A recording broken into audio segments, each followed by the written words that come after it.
According to the Office for National Statistics, 4 out of 10 UK workers either worked hybrid or exclusively from home in June 2024. So Terry, can you talk us through any additional stats and insight in terms of the effect of employees either working from home or hybrid working you may have? Pre-COVID, the amount of people that were working from home was around about 50%. But then since COVID, that's increased dramatically to 78% of people working from home.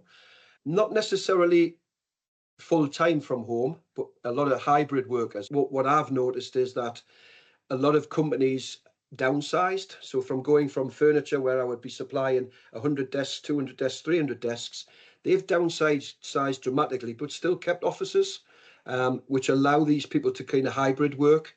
In terms of ergonomics, what's the comparison that you can draw between working in the office and working from home?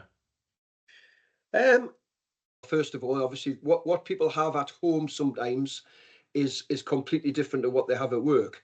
Somebody that's working from home for, say, 2 days a week and then the office 3 days a week, they'll have an assessment done at the office and they'll get whatever is required. If it's a new chair, if it's a better keyboard, if whatever the piece of equipment is, but then nothing gets done at home.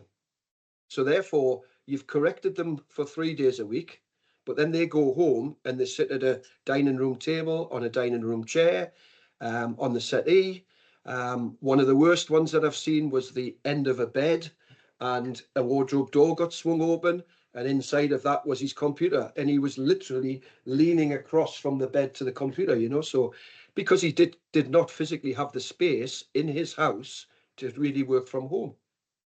But that same guy wanted me to come up with a solution where he could work from home because he didn't want to go in the office. Respectful from us as an assessor that it is people's homes that you're going into, so you can't necessarily recommend all the same kit that you would in an office. You've got to kind of take a little bit of aesthetics into the equation as well. And I guess the companies don't necessarily have the budget to be able to give the best facilities available. Of course, because then you are talking about duplication, Steve, and I think that's the problem. If you seat somebody in a decent chair that is going to do a good job for them, that has to be times two. If they're doing this hybrid working, it has to be times two. There is some there are pieces of equipment which are now compact keyboards, mice, etc., which are quite lightweight, and you can therefore transport them, or they're easily transportable between home and office. And that's a good thing because it gives them continuity. So they're using the same keyboard, the same mouse. A monitor technically is a monitor. If they are using one at home, quite often though it's back to a laptop. So then they're hunching it at home over a dining room table or a windowsill or a kitchen bench. Whereas at work, they do have the full system there. So. Yeah, absolutely, and certainly from my standing my sitting, should I say, when I've been at home, I've got two keyboards, I've got two screens, and I make sure that they're set at the right height so that I become comfortable and being a tall person, and that makes a big difference. Yes, yeah, absolutely. Okay, so what do you see in the market in regard to the effect on physical health and what action could be taken to improve the employees' well-being? It's resource, I think, is probably the answer to that. And it's employers providing a resource to be able to make an employee comfortable, whether they're at home or at work, because there is a total difference. And I see this all the time. And I can give a live example. Only yesterday, I spoke to a lady who went to her office. She literally cannot sit on any of the chairs in the office. She works 3 days in the office, 2 days from home. The next thing was the day after, we went and did an assessment at home. And you look at the two differences in the chairs, and yet they've provided quite a costly chair for her at home. And I'm not saying they're refusing to do it at work, but she's now in a situation where she has a bad back for 2 or 3 days. Then she goes and works from home, and then she has a great weekend, and then she comes back to work and she has a bad back again. So some people are literally sitting 3, 4, and 5 hours a time, and that is bad. Sedentary sitting, sedentary standing for anybody is bad. Yeah, and talking of the standing, how useful are the standing desks? Well, I use one. And I have done for quite some time. My personal experience was because I used to get gout all the time, and the movement for me was better because sitting around, the gout seemed to worsen. But certainly anybody that has, and in terms of ergonomics, anybody sort of sitting around for any length of time really is bad, but similarly is standing, you know. So what we tend to see in ergonomics in any 30-minute period is sit for 20 minutes, stand for 8 minutes, and move around for 2 minutes. Now, you quite often, you'll be sitting next to somebody's boss and they'll say, what do you mean move around? What do you mean where they're going? Well, no, you can just move around your workstation. You know, you don't necessarily have to be going for long walks or anything, but just stand up, reset your body, look away from the screen.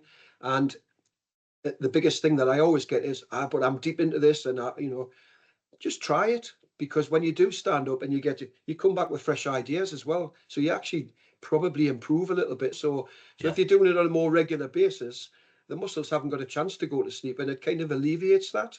Yeah, and I guess when we're in the office, we go to the water cooler or we go to a colleague to talk, and so we're regularly getting up without realising we're doing it within that time frame anyway. Absolutely. A lot of times you'll have a central position for a photocopier, for example. And yeah, some people use the photocopier to go and have a chat, you know, that's fine. I think the collaboration does help, you know, as well. But it does give you that movement. And I think that's above all, I think that's the key. You know, without a shadow of a doubt.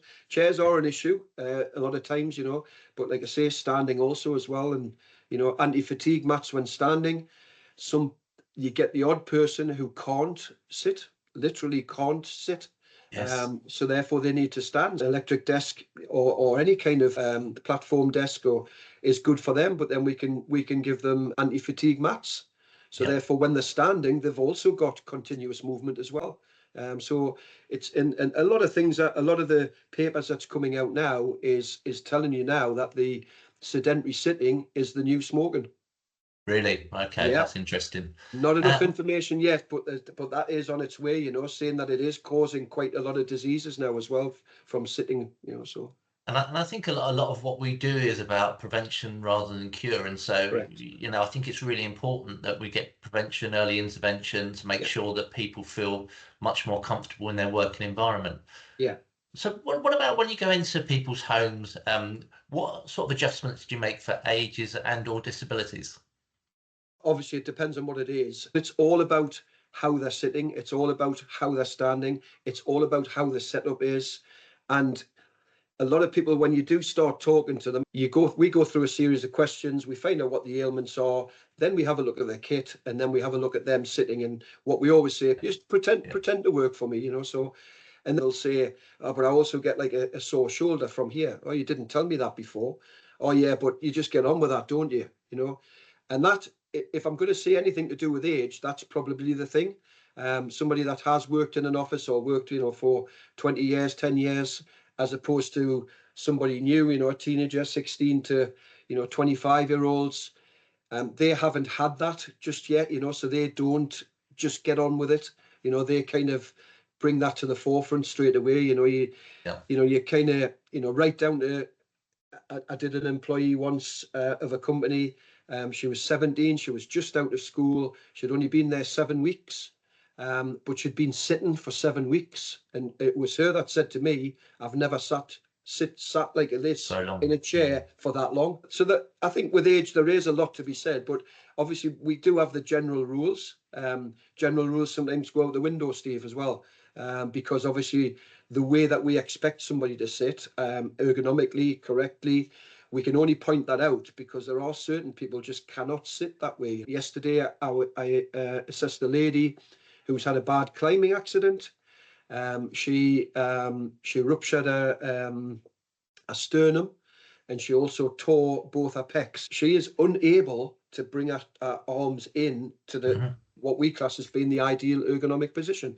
She has to have this chest open up wide because of the pain, you know. So she is literally lying back in her chair. She is already using a split keyboard, but as soon as she brings her arms in, that hurts her. So what she's been looking at is a keyboard that fixes to the arms of the chair, so she can keep her arms spread out, you know. So now that's the first time I've had that.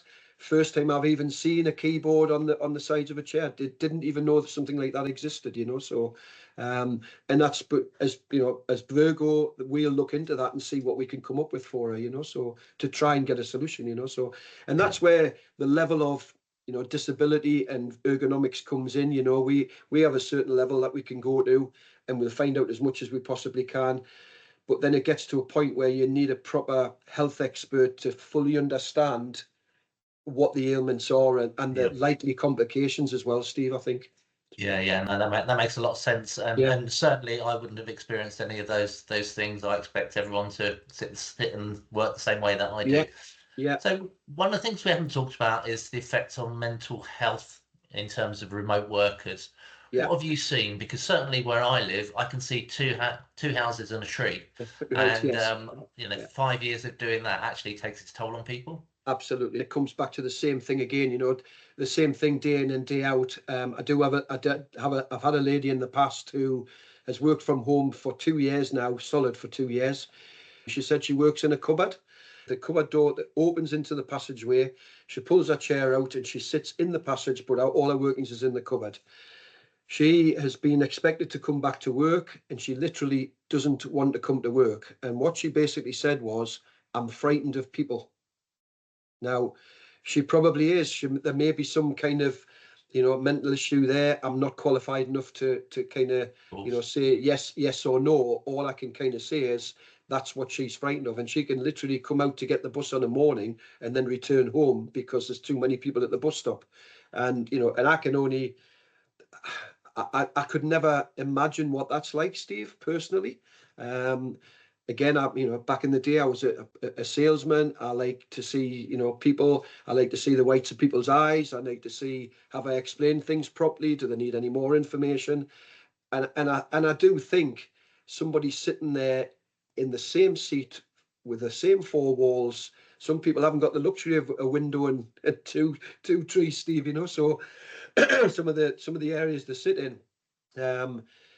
So I just think it depends on that. It's got to be having an effect on them, I think, and I think long term, it's only going to get worse if they're sitting. But again, you're looking at that as an individuality. You've got to take each case as it comes. What about in terms of exercise? We talked about the importance of movement and exercise, but it's not just about standing up and taking a walk, is it? Well, exercise is key because that'll do everything. Even just walking is a great exercise anyway. So there's a lot of fit people out there who'll go for runs at lunchtime and run home from work, run to work. But just getting up and going out and getting the fresh air, taking in the surroundings for even 20 minutes to half an hour, it just gets your body reset. You don't have to walk huge distances, but at the same time, the further you start going, the better you're going to feel over time. Sitting at a workstation for any length of time, anything more than, certainly once you get to an hour, I think that's just too long. So taking in the outside world, having a chat with people, even if it's just saying hello. You might not know the person's name, but you'll know their dog's name, that kind of thing, Absolutely. So, and I think that really helps with mental health as well, because you're talking to people, you're interacting, and I think there's a lot of people I've spoken to, particularly people that live on their own in flats, as an example, that struggle because they are just looking at those four walls the whole time. And during COVID, people didn't have the opportunity to be able to see other people, so I guess that's made it worse. And I think also, Steve, you hit on a valid point there. If it's a person that struggles socially as well, so therefore they don't go out on an evening, they don't go anywhere, they basically sit in the house. So basically, you've then got somebody working from home who is literally there 24/7. They're sleeping in a bed, they're getting up, they're working, they're not seeing anybody. They may watch a little bit of TV or whatever, but then they're not going anywhere. So social skills. I'm a little bit frightened social skills in the coming years, 2025, 2026, because we're starting to see it now. I think it's impacting all sorts of things, to be fair. So what are the typical barriers you face from companies when looking to implement ergonomic solutions? It is about the budget, to be fair, because some places you can go into and they have all the correct equipment. It's just not organised properly. They don't know how to adjust the chair because they've never been shown. If you take a chair that's got 5 levers on it, and you've just been given that chair, you don't know what you're doing with that chair. You don't know how to adjust it, so quite often we'll go and just adjust the chair. But then I think budget, because duplication is the same as at home as what you have in the office is roughly, what we're aiming towards. But anything that's easily transportable from the office to home, then it gives you the added continuity as well.